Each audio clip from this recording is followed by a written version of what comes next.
جو کسی کے ساتھ زیادتی کر کے اپنے لیے عزت چاہتا ہے تو اللہ اسے اپنے انصاف کے ذریعے ذلت دیتا ہے۔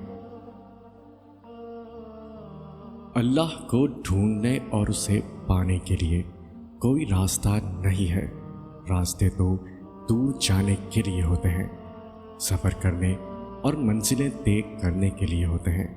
یہاں سے تو کہیں جانا ہی نہیں، پھر راستہ کیسا؟ اللہ کو پانے اور کھوجنے کے لیے ہمیں اپنے اندر اترنا ہے، اپنے وجود میں ڈھونڈنا پڑتا ہے۔ خوشی میں جشن سے بہتر شکر ہے اور غم میں سوگ سے بہتر صبر ہے۔ ہمیشہ یہی سوچ رکھو کہ مجھے میرے اللہ نے بہت کچھ دیا ہے، اگر مجھے میرے اعمال کے مطابق ملتا تو میرے پاس کچھ نہ ہوتا۔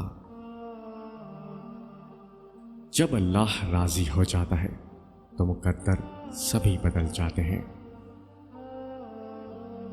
اللہ مان جاتا ہے، یہ اس کی ایک خوبصورت صفت ہے۔ ہم مجبور ہو کر بھی اس کی نہیں مانتے اور وہ بااختیار ہو کر بھی ہم سے مان جاتا ہے۔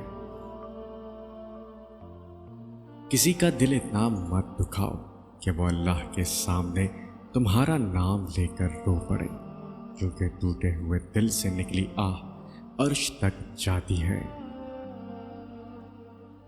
اس سے بڑھ کر اور کیا دلیل چاہیے اللہ تعالیٰ کی محبت کی کہ اتنے گناہ کے باوجود بھی وہ ہمیں ڈھانپ کر لوگوں میں عزت دیتا ہے۔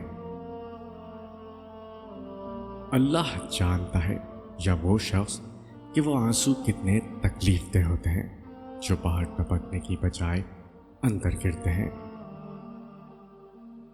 جب اللہ چاہتا ہے کہ کسی بندے سے دوستی کرے تو اس کی زبان پر اپنا ذکر اور دل پر اپنی فکر کے دروازے کھول دیتا ہے۔ جو ہو رہا ہے اسے ہونے دو، تمہارے رب نے تمہاری سوچ سے بہتر تمہارے لیے سوچ رکھا ہے۔ اللہ پر یقین سخت اندھیرے میں بھی روشنیاں پیدا کر دیتا ہے۔